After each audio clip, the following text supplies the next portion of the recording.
తెలంగాణ రాష్ట్ర మహిళా కాంగ్రెస్ అధ్యక్షురాలు సునీతారావు సికింద్రాబాద్ పార్లమెంట్ మహిళా కాంగ్రెస్ రివ్యూ మీటింగ్కు ముఖ్య అతిథిగా విచ్చేశారు.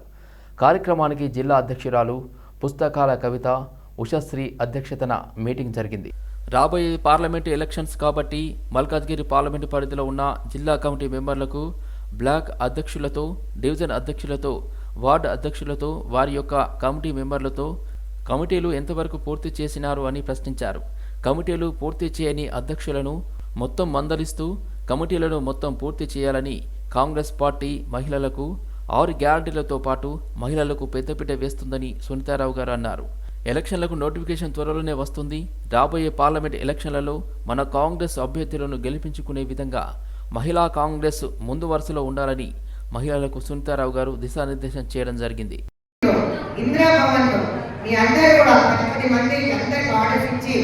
కంప్లీట్ చేసుకొని ఇద్దరు అధ్యక్షులకు ఆదేశాలు ఇస్తున్నాను. ఇన్కంప్లీట్ కమిటీస్, వార్డ్ కమిటీస్ అన్ని కంప్లీట్ చేసుకొని నెక్స్ట్ వీక్ లో ఫస్ట్ మెడిసిన్ వస్తుంది. దాని తర్వాత మీది వస్తుంది. ప్రక్షాళన చేసుకొని రాగానే ఇమీడియట్ గా మీ అందరినీ పిలుస్తారు. మీరందరూ రెడీగా కావాలని ఒకటి చెప్పాలి. నిజంగా ఇక్కడి నుంచి చెప్తున్నారా? ఇక్కడి నుంచి చెప్తున్నారు. ఇక్కడి నుంచి చెప్తే ఇప్పుడే మర్చిపోతాం. ఇక్కడి నుంచి చెప్పండి. వాటి మీద ప్రేమతోటి మీ అధ్యక్షురాలు మీ అందరినీ మంచి గర్వంగా ఫీల్ అయ్యి పెద్ద పీటలో కూర్చోబెట్టాలనే ఒక ఆశ తప్పదా నాకు. సో మీ అందరికీ కూడా మళ్ళొకసారి చెప్తున్నాను, విజ్ఞప్తి చేస్తున్నాను. అన్యంగా భావించకండి. అక్కడ ఇక్కడ ఏదైనా మా అధ్యక్షురాలు తిట్టినట్టయితే నన్ను పెద్ద తింటారు, నేను వీళ్ళని తింటా, మీరు మిమ్మల్ని తింటారు. సో ఇదంతా ఒక ఫ్యామిలీ కదా. ఇంట్లో అక్క చెల్లెలు కొట్లాడుకుంటారు కదా. సో ఆ విధంగానే మనకు ఒక మాట అనుకుంటాం. కానీ ప్రోటోకాల్ మెయింటైన్ చేయండి దయచేసి. మహిళా కాంగ్రెస్ ఫోటోషూట్ కి మాత్రమే పరిమితం అని చాలా మంది కామెంట్ చేస్తున్నారు. ఆ మధ్య రావు ప్రతి ఒక్కరు తింటాం, తప్పేముంది. కానీ ఒక ప్రోటోకాల్ అనేది ఉంటుంది. అదొకటి ఆలోచించాలి. మీరు నేర్చుకుంటున్నారు, మేము నేర్చుకున్నాం. నాకు 35 సంవత్సరాలు అయిపోయింది. మీరు ఇప్పుడు వచ్చినారు. మీ భవిష్యత్తు చాలా ఉంది. సో నెక్స్ట్ ఏ అధ్యక్షురాలు వచ్చినా అంటే టర్మ్స్ ఉంటాయి కాబట్టి నేను ఎందుకు ఈ మాట్లాడాను మొన్న మా దగ్గర కూడా అంటే ఒక అధ్యక్షురాలు కంటిన్యూ చేయొచ్చు, లేకపోతే అధ్యక్షురాలు కూడా వేరే పదవిచ్చి మా అధ్యక్షురాలను ప్రమోట్ చేయాలనుకుంటున్నాను. అది మంచి సంకేతమా కాదా చెప్పండి. ప్రధాని నరేంద్ర మోదీకి AP PCC chief YS Sharmila మంగళవారం లేఖ రాశారు. ఆంధ్రప్రదేశ్లోని 5.5 కోట్ల మంది ప్రజలకు ప్రాతినిధ్యం వహిస్తూ కాంగ్రెస్ పార్టీ ఏపీ పునర్వ్యవస్థీకరణ చట్టం 2014లో పేర్కొన్న హామీలను పరిష్కరించాలని ప్రధానిని ఆమె కోరారు. అలాగే బడ్జెట్ సమావేశాల సందర్భంగా రేపు రాష్ట్రపతి ప్రసంగంలో ఏపీ పునర్వ్యవస్థీకరణ అంశాన్ని చేర్చాలని డిమాండ్ చేశారు. హామీల అమలులో ప్రభుత్వాలు విఫలమయ్యాయని తెలిపారు. దశాబ్దం తర్వాత కూడా విభజన హామీలు అమలు కాలేదని పేర్కొన్నారు. ఆంధ్రప్రదేశ్ ఇప్పటికీ రాజధాని లేని రాష్ట్రంగానే మిగిలిందని వెల్లడించారు. బీజేపీ ప్రభుత్వం అధికారంలోకి వచ్చినప్పటి నుంచి ఎలక్షన్ల వాగ్దానాలను అమలు పరచలేదని తెలిపారు. ఆంధ్రప్రదేశ్కు ఇచ్చిన హామీల కోసం తమ నిబద్ధత, పోరాటం అవిశ్రాంతంగా కొనసాగిస్తూనే ఉంటామని వివరించారు. రాష్ట్ర సచివాలయంలో డిప్యూటీ సీఎం బట్టి విక్రమార్క అధ్యక్షతన సమావేశం జరిగింది. 2024-25 ఆర్థిక సంవత్సరం వార్షిక బడ్జెట్ కోసం రాష్ట్ర సాగునీటి పారుదల శాఖ రూపొందించిన బడ్జెట్ ప్రతిపాదనలపై సమీక్ష నిర్వహించారు. డిప్యూటీ సీఎం మంత్రి ఉత్తమ్ కుమార్ రెడ్డి కలిసి సంబంధిత అధికారులతో సమావేశం జరిపారు. ఈ సమావేశానికి ఆర్థిక శాఖ ప్రత్యేక ప్రధాన కార్యదర్శి Ramakrishna Rao, Rahul Bojja, ENC Muralidhar Rao, finance joint secretary హరిత, deputy CM secretary Krishna Bhaskar తదితరులు హాజరయ్యారు. ఉద్యమకారుడిగా, మహావిప్లవ కవిగా తన జీవితాన్ని తాడిత పీడిత ప్రజల కోసం త్యాగం చేసిన ప్రజా గాయకుడు గద్దర్ జయంతి వేడుకలను అధికారికంగా నిర్వహించాలని కాంగ్రెస్ ప్రభుత్వం నిర్ణయించిందని పర్యాటక సాంస్కృతిక శాఖ జూపల్లి కృష్ణారావు తెలిపారు. సీఎం రేవంత్ రెడ్డి ఆదేశాల మేరకు ప్రభుత్వం జీవో కూడా విడుదల చేసిందని, ఈరోజు రవీంద్ర భారతిలో గద్దర్ జయంతి వేడుకలను ఘనంగా నిర్వహించేందుకు ఏర్పాటు చేస్తున్నామన్నారు. సమాజంలో ఉన్న అంతరాలు తొలగించాలని, తన జీవితాంతం పరితపించి తన గలంతో జనాలలో చైతన్య స్ఫూర్తిని రగిలించారని ఈ సందర్భంగా గద్దర్ సేవలను గుర్తు చేశారు. మహాత్మా గాంధీ ఇచ్చిన స్వచ్ఛత కార్యక్రమాన్ని బాధ్యతగా నిర్వర్తిస్తున్న పారిశుద్ధ్య కార్మికుల సేవలను అభినందనీయమని మంత్రి పొన్నం ప్రభాకర్ అన్నారు. సిద్దిపేట జిల్లా హుస్నాబాద్ మల్లెచెట్టు చౌరస్తాలో మహాత్మా గాంధీ వర్ధంతి సందర్భంగా మున్సిపల్ చైర్మన్ అధికారులతో కలిసి గాంధీ చిత్రపటానికి పూలమాలలు వేసి నివాళులర్పించారు. మున్సిపాలిటీకి స్వచ్ఛత అవార్డు రావడంతో కృషి చేసిన పారిశుద్ధ కార్మికులను నూతన వస్త్రాలు శాల్వాలతో సత్కరించారు. హుస్నాబాద్ పట్టణ ఇన్ని అవార్డులు రావడానికి కానీ పట్టణం శుచి శుభ్రతగా ఉండడానికి కానీ కారకులైనటువంటి వాళ్ళందరికీ బట్టలు, దండ, పూలు, పండ్లు అన్ని పెట్టి వాళ్ళందరూ కూడా గౌరవించుకునే విధంగా ఈరోజు ఈ కార్యక్రమం తీసుకోవడం జరుగుతోంది. తప్పకుండా వారందరికీ సందర్భంగా గాంధీ గారి వర్ధంతి సందర్భంగా శుభాకాంక్షలు. ఎందుకంటే గాంధీ గారు ఇచ్చినటువంటి కార్యక్రమాన్ని సమాజంలో బాధ్యతగా మీరు ఈరోజు ఈ కార్యక్రమం నిర్వహిస్తూ ఉన్నారు. తప్పకుండా మీ సేవలు ఎవరు కూడా మర్చిపోయేటువంటి పరిస్థితి ఉన్నది. వారికి మనందరం కూడా పట్టణం పరిశుభ్రంగా ఉండాలంటే మనం కూడా మనసా వాచ భాగస్వాములను సహకరించాల్సిన అవసరం ఉన్నది. రాష్ట్ర విభజన తర్వాత ఆంధ్రాకు పంపించబడిన సుదీర్ఘ పోరాటం మేరకు తెలంగాణకు కేటాయించబడిన వివిధ ప్రభుత్వ అధిపతుల కార్యాలయాలలో జిల్లాలలో పనిచేస్తున్న సచివాలయ ఉద్యోగులను వెనుకకు రప్పించి సచివాలయానికి బదిలీ చేస్తూ ముఖ్యమంత్రి రేవంత్ రెడ్డి నిర్ణయం మేరకు ఆర్థిక శాఖ జీవోలను జారీ చేసినది. ఉత్తర్వులు వెలువడిన వెంటనే ఇందుకై కృషి చేసిన డాక్టర్ బిఆర్ అంబేద్కర్ సచివాలయం ఉద్యోగుల సంఘం ప్రభుత్వానికి గౌరవ ముఖ్యమంత్రి శ్రీ ఏ రేవంత్ రెడ్డి గారికి కృతజ్ఞతలు తెలియజేస్తున్నది. అలాగే సచివాలయానికి బదిలీ కాబడిన క్లాస్ 3, క్లాస్ 4 ఉద్యోగులకు అభినందనలు తెలియజేస్తున్నది. టూరిజం హాస్పిటాలిటీ రంగంలో దేశంలోని ప్రముఖ అతిపెద్ద సంస్థ Southern Travels discount sale holiday march 2024ను హైదరాబాద్లో ప్రారంభించింది. Southern Travels ground holiday march road షోను 2 ఫిబ్రవరి 2024 నుండి దేశవ్యాప్తంగా ప్రధాన నగరాల్లో నిర్వహిస్తున్నామని సంస్థ ఆపరేషన్ హెడ్ రామారావు తెలిపారు. ఈ సందర్భంగా ఈ సంవత్సరం హాలిడే మార్చ్ సదరన్ ట్రావెల్స్ అంతర్జాతీయ, దేశీయ యాత్రలపై భారీ డిస్కౌంట్లు, అద్భుతమైన బహుమతులను అందిస్తుందని చెప్పారు. తమ యాత్ర బుకింగ్లపై వెండి నాణ్యం 1.40 లక్షల వరకు నగదు డిస్కౌంట్, అంతర్జాతీయ యాత్రల బుకింగ్తో పాటు ఉచిత దేశీయ యాత్రలను పొందవచ్చని తెలిపారు. యాత్రా బుకింగ్లపై ఉచిత అయోధ్య యాత్ర కూడా అందిస్తుందని పేర్కొన్నారు. గత సంవత్సరం హాలిడే మార్చిలో వచ్చిన అద్భుతమైన స్పందన తర్వాత సదరన్ ట్రావెల్స్ దేశీయ, అంతర్జాతీయ యాత్రల ధరను తగ్గించిందన్నారు. ఈ సంవత్సరం కూడా అదే స్పందనను ఊహించడం ద్వారా కంపెనీ టికెట్లను కూడా ముందే కొనుగోలు చేసిందని తెలిపారు.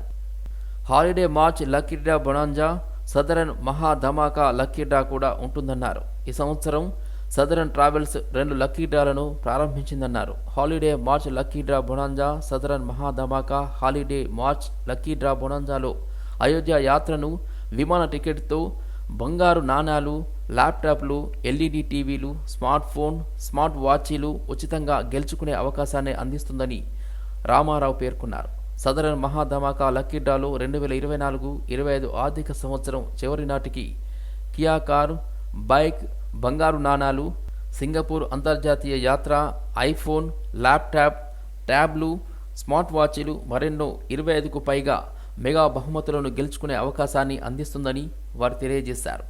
మా యొక్క సొంత బ్రాంచ్లు త్రూఅవుట్ ది ఇండియా మొత్తంలో ఉన్నాయి. కలకత్తా, బెంగళూరు, చెన్నై, విశాఖపట్నం మొదలగు నగరాల్లో ప్రతి సంవత్సరం హాలిడే మార్ట్ పెడుతుంటే ప్రతి సంవత్సరం కూడా క్లయింట్స్ పెరుగుతూ ఉన్నారు. సంతృప్తికరమైన సర్వీసులు మేము ఇవ్వడం ద్వారా తద్వారా ఏమవుతుందంటే మా యొక్క వెండర్స్ ఉంటారు కదా, ఫ్లైట్ టికెట్స్, ఫ్లైట్ కంపెనీస్ కానీ, హోటల్స్ కానీ, వెహికల్స్ వాళ్ళు కానీ, వాళ్ళందరితో మేము నెక్స్ట్ కూడా ఉన్నటువంటి రేట్ల కంటే ఈ సంవత్సరం తగ్గించడం అనేది ఒక రికార్డ్ అండి ఇండియా ఈ టూరిజం రంగంలో ప్రత్యేకంగా. అది విషయం. సో వాళ్ళకి తద్వారా బెనిఫిట్స్ వస్తున్నాయి కదండి. ప్లస్ ఈ హాలిడే మార్ట్లో లక్కీ డ్రాలు అనేటువంటివి మొదలు పెడుతున్నాం. ఎట్లా అంటే అవి వాళ్ళు ఈ లక్కీ డ్రాలో విన్నరైనటువంటి వాళ్ళు దాదాపు 25 రకాల ప్రైజెస్ ఉన్నాయండి. ఒకటి Kia car plus Singapore package plus Ayodhya with flight package, ఇట్లా అనేక రంగాలు. ఇప్పుడు ల్యాప్టాప్స్ అని, మోటార్ సైకిల్ అని అనేక రకాలు ఉన్నాయండి. ఇలా 25 రకాల గిఫ్ట్లు కూడా ఇస్తున్నాం ఆ యొక్క లక్కీ డ్రా చేసినప్పుడు చూసి. అది 2 కూడా మేము బాగా ప్రఖ్యాతంగా నడుపుతూ ఉన్నామండి. ఫర్ ద లాస్ట్ 10 years సంవత్సరం నెంబర్ జరుగుతూనే ఉందండి. ఎందుకంటే మా యొక్క విశేషం ఏంటంటే మేము తీసుకునే ఛార్జెస్ వెరీ రీజనబుల్గా ఉంటాయి. వ్యవసాయ రంగంలో విప్లవాత్మక మార్పులు తీసుకొచ్చిన ఘనత నూజివీడు సీడ్స్కే దక్కిందని సంస్థ చైర్మన్ ప్రభాకర్ రావు తెలిపారు. హైదరాబాద్ మెర్క్యూరీ హోటల్లో 50వ వార్షికోత్సవ వేడుకలను పురస్కరించుకొని నూజివీడు సీడ్స్ సాధించిన విజయాలను వివరించారు. రైతులకు నాణ్యమైన విత్తనాలు అందించి లాభసాటి వ్యవసాయానికి నాంది పలికినది నూజివీడు సీడ్స్ అని ఆయన అన్నారు. ఈ ఏడాది నూజివీడు సీడ్స్ 11,000 కోట్ల టర్నోవర్ సాధించగలిగామని, వచ్చే ఏడాది మరో 30% పెరుగుదలను ఆశిస్తున్నట్లుగా ఆయన తెలిపారు. పత్తి, వరి, మిర్చి, మొక్కజొన్న, పొద్దుతిరుగుడు తదితర పంటలకు సంబంధించిన సీడ్స్ తీసుకొచ్చామన్నారు. అంతేకాకుండా రైతులను సేంద్రియ వ్యవసాయం వైపు మళ్లించేందుకు తమ వంతు ప్రయత్నం చేస్తున్నామన్నారు. నూజివీడు సీడ్స్ సంస్థ స్థాపించి 50 సంవత్సరాలు అయినటువంటి సందర్భంగా మా కంపెనీతోటి అనుబంధం ఉన్నటువంటి అందరూ రైతులకు, డీలర్సు, డిస్ట్రిబ్యూటర్సు మరియు సంస్థ యొక్క సిబ్బంది అందరికీ ధన్యవాదాలు తెలుపుకుంటూ మేము ఈ కార్యక్రమం చేస్తున్నాము. మా గత 50 సంవత్సరాల్లో నూజివీడు సీడ్స్ సంస్థ లక్షలాది మంది రైతులకి మంచి కొత్త వంగడాలు పత్తిలోను, వరిలోను, మొక్కజొన్న మొదలగు పంటల్లో సరఫరా చేసి వాళ్ళ యొక్క పంటల దిగుబడి గణనీయంగా పెరగడానికి దోహదపడింది. ఈ విషయాన్ని మీ అందరికీ నేను వినయంగా గర్వంగా తెలియజేసుకుంటున్నాను. ఇదే పందాన్ని కంటిన్యూ చేసి మంచి కొత్త వంగడాలు, ఎక్కువ దిగుబడి, తక్కువ ఖర్చు, పంట పండించడంలో తక్కువ ఖర్చు అయ్యే విధంగా ఇంకా ముందు కూడా కంటిన్యూ చేసి దేశవ్యాప్తంగా లక్షలాది మంది రైతు సోదరులకి మా కంపెనీ ద్వారా విత్తనం సరఫరా చేసి మంచి సర్వీస్ ఇవ్వడానికి ఈ సందర్భంగా మేమందరం కూడా నిర్ణయించుకొని ఈ విషయాన్ని తెలియజేయడానికి సంతోషిస్తున్నాం. Madhapur traffic division Rayadurgam traffic police వాళ్ళు ట్రాఫిక్ అవేర్నెస్ ప్రోగ్రాం కండక్ట్ చేసి బైక్ ర్యాలీ జరిపారు. ఐకియా నుంచి సైబర్ టవర్స్ వరకు పార్టిసిపేట్ చేశారు. Delta 2-4 traffic police station staff road safety గురించి పబ్లిక్కి అవేర్నెస్ చేశారు. మేనిఫెస్టోలో పెట్టిన విధంగా రాష్ట్రంలో ఉన్న బెల్ట్ షాపులను మూసివేయాలని Telangana bar and restaurant owners association ముఖ్యమంత్రి రేవంత్ రెడ్డిని కోరింది. హైదరాబాద్ నాంపల్లిలోని ఆబ్కారీ శాఖ కార్యాలయంలో కమిషనర్ను కలిసి తమ సమస్యలపై వినతిపత్రం అందజేశారు. వైన్ షాపులలో నిబంధనలకు విరుద్ధంగా పర్మిట్ రూములను నడుపుతున్నారని కమిషనర్ దృష్టికి తీసుకెళ్లినట్లుగా అసోసియేషన్ అధ్యక్షుడు దామోదర్ తెలిపారు. జీవో నంబర్ 24/25 ప్రకారం పర్మిట్ రూమ్ 100 స్క్వేర్ మీటర్స్ లోపు ఉండాలని, లోపల కుర్చీలు, తినుబండారాలు పెట్టకూడదని నిబంధన ఉందని, కానీ కొత్తగా వైన్ షాపులను తీసుకున్న వారు ఎకరాలలో పర్మిట్ రూమ్లను ఏర్పాటు చేశారు. నిబంధనలకు విరుద్ధంగా వ్యవహరిస్తున్నారని పేర్కొన్నారు. గత 2 నెలలుగా ఈ జీవో అమలు చేయాలని తాము కోరుతున్నా పట్టించుకోవడం లేదని వాపోయారు. రాష్ట్రంలో బెల్ట్ షాపులను మూసివేసి వైన్ షాప్ వద్ద పర్మిట్ రూములను అరికట్టాలని ముఖ్యమంత్రి రేవంత్ రెడ్డిని కోరారు. మన తెలంగాణ రాష్ట్ర bar and restaurant owners association తరఫున కమిషనర్ గారిని కలవడం జరిగింది. ముఖ్యంగా ఏంటంటే ఈ యొక్క పాలసీ మ్యాటర్ ఆల్రెడీ జీవో ఉండేది. పర్మిట్ రూమ్ అనేది వైన్ షాప్లో పర్మిట్ రూమ్ అనేది ఇంప్లిమెంట్ జీవో ప్రకారంగా 24/25 అనేది జీవో ఉంది. గత ప్రభుత్వాలు ఎప్పటి నుంటో ఈ జీవో ఉన్నది, కానీ గత 2 సంవత్సరాల నుండి కూడా మేము ఇంప్లిమెంట్ చేయమని కోరడం జరిగింది. కొత్త జీవోలు అవసరం లేదు, పాత జీవోని ఇంప్లిమెంట్ చేస్తే బాగుంటుందనే ఉద్దేశంతో వినతి పత్రం ఇవ్వడం జరిగింది. అది ఏంటంటే 100 స్క్వేర్ మీటర్లో కుర్చీలు, బేచీలు లేకుండా, తినుబండారాలు లేకుండా గవర్నమెంట్ అది జీవో ఇంప్లిమెంట్ చేసింది. అది దానికి చట్టానికి విరుద్ధంగా ఈరోజు ఏంటంటే కొత్త వాళ్ళు వైన్ షాప్లకు వచ్చేసి ఈ యొక్క ఎకరాలకు వచ్చి 100 స్క్వేర్ మీటర్ను వదిలేసి ఎకరాల కొద్ది పెట్టడం వల్ల మా బార్లు అనేది బాగా దెబ్బతింది. ఆల్రెడీ మేము కరోనా నుంచే దెబ్బతిన్నాం. ఇప్పటివరకు గత ప్రభుత్వంలో కొన్ని పాలసీ మ్యాటర్లు తీసుకొచ్చినాం, అయినా కూడా బాగుపడడం లేదు. కాబట్టి కొత్త ప్రభుత్వం వచ్చింది కాబట్టి వారి దృష్టికి తీసుకెళ్లాలని తీసుకుపోవడం జరిగింది. దీని మీద తర్వాత మార్జిన్ రౌండ్ అప్ అనేది మేము ఆల్రెడీ ఫైల్ పెట్టినాం, అది పెండింగ్లో ఉంది. దాని మీద కమిషనర్ గారికి వినతి పత్రం ఇవ్వడం జరిగింది. అబ్దుల్లాపూర్ మెట్ పోలీస్ స్టేషన్ పరిధిలో 3 వ్యక్తులను అరెస్ట్ చేసి రిమాండ్కు తరలించడం జరిగింది అని అబ్దుల్లాపూర్ మెట్ పోలీస్ స్టేషన్ ఇన్స్పెక్టర్ మనమోహన తెలిపారు. కుంట్లూరులో నివాసం ఉంటున్న శివకుమార్ అనే వ్యక్తి తన స్నేహితులు అయిన సాయి తేజ మరియు సందీప్తో కలిసి అబ్దుల్లాపూర్ మెట్ పోలీస్ స్టేషన్ పరిధిలో ఉన్న కోహెడా గుట్ట మీద ఉన్న గుడి దగ్గరికి పోయి అక్కడ గుట్ట మీద ఫొటోస్ తీసుకుంటుండగా బాణావత్ కృష్ణకుమార్, రాజు, మీర్పేట్ మరియు అతని స్నేహితులు అయిన ఇరుగు సందీప్ కుమార్, దాసర్ సాయి కిరణ్ వనస్థలిపురంలో కలిసి వారిని బెదిరించి వారి దగ్గర ఉన్న 2 సెల్ ఫోన్లు మరియు చేతి వాచీలను బలవంతంగా బెదిరించి గుంజుకొని పోయారు. ఇట్టి విషయంలో అబ్దుల్లాపూర్ మెట్ పోలీసులు కేసు నమోదు చేశారు. దర్యాప్తు చేసి ఇటు నేరానికి పైన తెలిపిన 3 అదుపులోకి తీసుకుని వారి దగ్గర నుండి 2 సెల్ ఫోన్లు రికవరీ చేశారు. మీర్పేట్ కార్పొరేషన్ పరిధిలోని చందనం చెరువు వద్ద విరివిగా మొక్కలు నాటి పచ్చదనాన్ని పెంపొందించాలని మాజీ మంత్రి మహేశ్వర్ ఎమ్మెల్యే సబితా ఇంద్రారెడ్డి అధికారులకు ఆదేశాలు జారీ చేశారు. ఈ మేరకు సమీపంలోని నర్సరీని పరిశీలించి పలు సూచనలు చేశారు. చెరువు కట్టతో పాటు ఐలాండ్ తదితర ప్రాంతాల్లో మొక్కలు నాటి సంరక్షించాలని మున్సిపల్ కార్పొరేషన్ అధికారులకు ఆదేశించారు. గ్రీన్ బడ్జెట్లో భాగంగా ప్రత్యేక ఆకర్షణగా నిలిచే చెట్లు ఉండేలా చూడాలని అధికారులకు సూచించారు.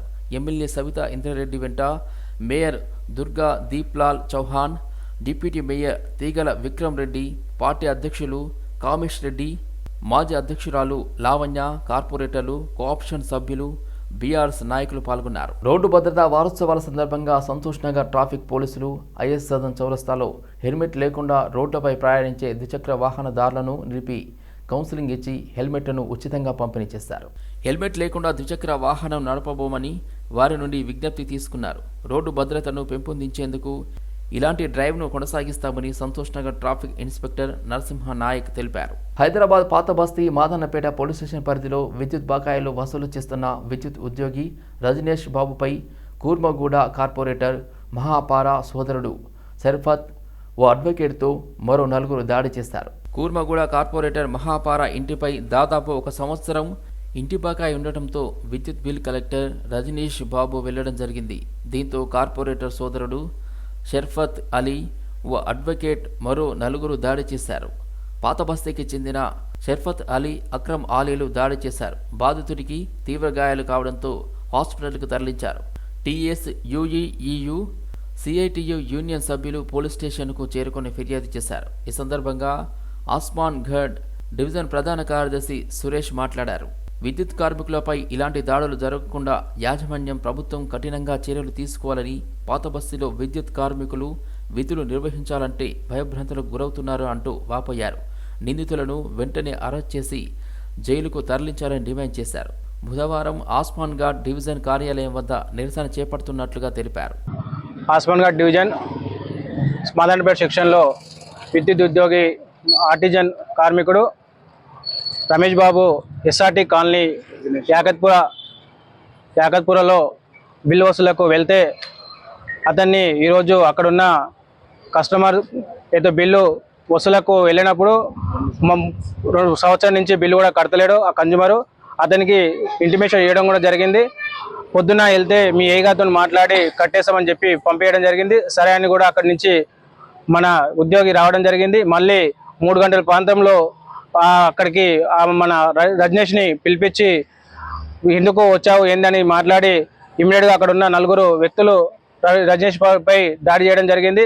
అతను తీవ్రంగా గాయపడడం జరిగింది. అతని ఫోన్ కానీ, అక్కడ ఉన్న చైను, అక్కడ ఉన్న డబ్బులు, అతని మిషన్ కూడా అన్ని చిల్లాచెదరం అయింది. అతన్ని ఇమీడియట్గా అతను మాదన్నపేట పిఎస్కు రావడం జరిగింది. మా యూనియన్గా టీఎస్యు సిఐటు మా డివిజన్ కమిటీ సభ్యులము, అదేవిధంగా కార్మికులందరూ కూడా పిఎస్కి రావడం జరిగింది.